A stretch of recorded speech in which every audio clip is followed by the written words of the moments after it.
ಭರಣಿ Vedic astrology ಭರಣಿ Vedic ಅಸ್ಟ್ರಾಲಜಿಗೆ ನಿಮಗೆಲ್ಲ ಸ್ವಾಗತ. ಪರಾಭವ ನಾಮ ಸಂವತ್ಸರ, ಈಗ ವಿಶ್ವಾವಸುನಾಮ ಸಂವತ್ಸರ ಮುಗಿದು ಪರಾಭವ ನಾಮ ಸಂವತ್ಸರ ಪ್ರಾರಂಭವಾಗಲಿದೆ. ಅಂದರೆ 60 ಸಂವತ್ಸರದಲ್ಲಿ ಇದು 40ನೆಯ ಸಂವತ್ಸರ, ಪರಾಭವ ಸಂವತ್ಸರ. ಇಡೀ ವರ್ಷ ಈ ಸಂವತ್ಸರದಲ್ಲಿ ಹೇಗಿರುತ್ತೆ ಅಂತ ನೋಡೋಣ. ಈ ಪರಾಭವ ಸಂವತ್ಸರ ಅಂದರೆ 2025-26 ಈ ಪರಾಭವ ಸಂವತ್ಸರದಲ್ಲಿ ಒಂದು ಜಿಯೋಪೊಲಿಟಿಕ್ಸ್ ಅಂದರೆ ಜಾಗತಿಕವಾದ ರಾಜಕೀಯ ಬೆಳವಣಿಗೆಯನ್ನು ನೋಡಕ್ಕೆ ಹೋದರೆ ಈ ಸಂವತ್ಸರದಲ್ಲಿ ಮಧ್ಯಪ್ರಾಚ್ಯ ಮತ್ತು ಯುರೋಪ್ ಈ ದೇಶಗಳಲ್ಲಿ ಸಿಕ್ಕಾಪಟ್ಟೆ ಒತ್ತಡ ಇರುತ್ತೆ. ಯುದ್ಧ ಸಂಘರ್ಷಗಳು ನಡೆಯುವಂಥ ಸಾಧ್ಯತೆ ಜಾಸ್ತಿ ಇರ್ತವೆ. ಏಷ್ಯಾ ಖಂಡದಲ್ಲಿ ಸ್ವಲ್ಪ ಡಿಪ್ಲೊಮ್ಯಾಟಿಕ್ ಯಶಸ್ಸಿರುತ್ತೆ ಮತ್ತು ಹೊಸ ಮೈತ್ರಿಗಳಾಗ್ತವೆ. ಈ ಏಷ್ಯಾ ಖಂಡದಲ್ಲಿ ಇದೆಯಲ್ಲ, ಹೊಸ ಮೈತ್ರಿಗಳಾಗ್ತವೆ. ಈ ಮೈತ್ರಿಗಳಾಗ್ತವೆ ಮತ್ತು ಏಷ್ಯಾ ಖಂಡದಲ್ಲಿ ಸ್ವಲ್ಪ ನೆಮ್ಮದಿ ಶಾಂತಿ ನೆಲೆಸಿರುತ್ತೆ ಅಂತ ನೋಡ್ಕೋಬೋದು. ತಂತ್ರಜ್ಞಾನ, ಶಕ್ತಿ ಮತ್ತು ಆರ್ಥಿಕ ಕ್ಷೇತ್ರದಲ್ಲಿ ದೊಡ್ಡ ಬದಲಾವಣೆಗಳನ್ನು ನೋಡಬಹುದು. ಅದರಲ್ಲೂ ಭಾರತ ಜಾಗತಿಕ ವೇದಿಕೆಗಳಲ್ಲಿ ತುಂಬ ದೊಡ್ಡವಾದ ಮಹತ್ತರವಾದ ಒಂದು ಸ್ಥಾನವನ್ನು ಪಡ್ಕೊಳ್ಳುತ್ತೆ. ಅಂದರೆ ಎಲ್ಲ ನಿರ್ಧಾರಗಳಲ್ಲೂ, ಯಾವುದೇ ದೇಶಗಳಲ್ಲಿ ಆಗುವಂಥ ದೊಡ್ಡ ನಿರ್ಧಾರಗಳಲ್ಲಿ ಭಾರತ ತನ್ನ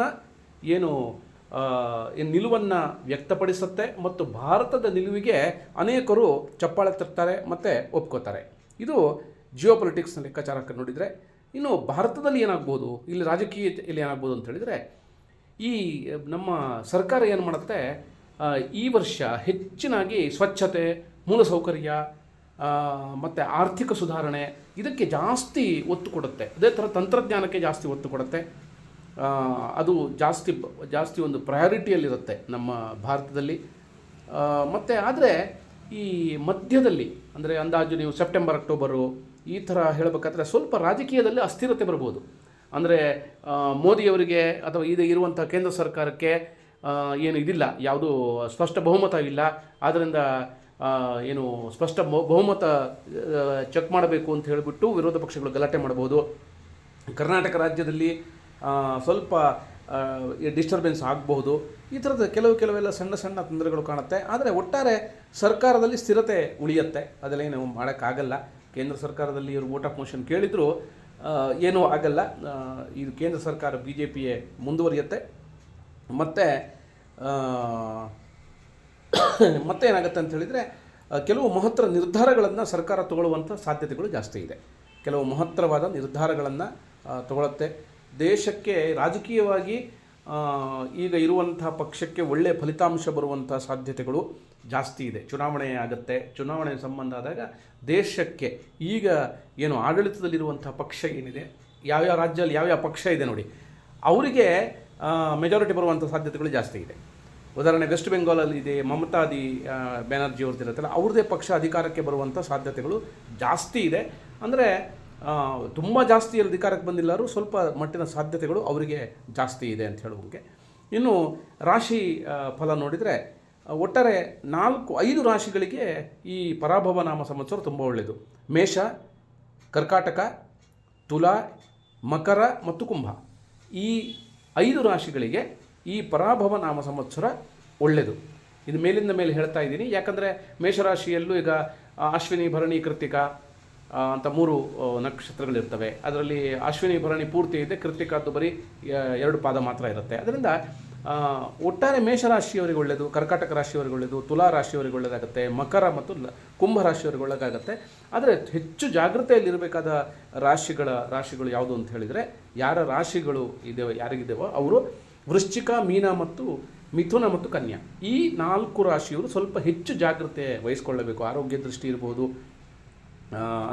ಅನೇಕ ಸವಾಲುಗಳಿರಬಹುದು, ಕೆಟ್ಟ ಸಂದೇಶಗಳು ಬರಬಹುದು, ಹೀಗೆಲ್ಲ ಆಗೋ ಸಾಧ್ಯತೆಗಳಿದೆ. ಅದರಿಂದ ಸ್ವಲ್ಪ ಈ ರಾಶಿಯವರು ಸ್ವಲ್ಪ ಜಾಗೃತಿ ಆಗಿರಬೇಕು, ಖರ್ಚು ಮಾಡಬೇಕಾದ್ರೆ ತುಂಬ ಆಲೋಚನೆ ಮಾಡಬೇಕು, ಸುಮ್ಮನೆ ರಿಸ್ಕ್ ತೊಗೊಳಕ್ಕೆ ಹೋಗಬಾರ್ದು, ಇದೆಲ್ಲ ಮಾಡಬೇಕು ಈ ರಾಶಿಯವರು.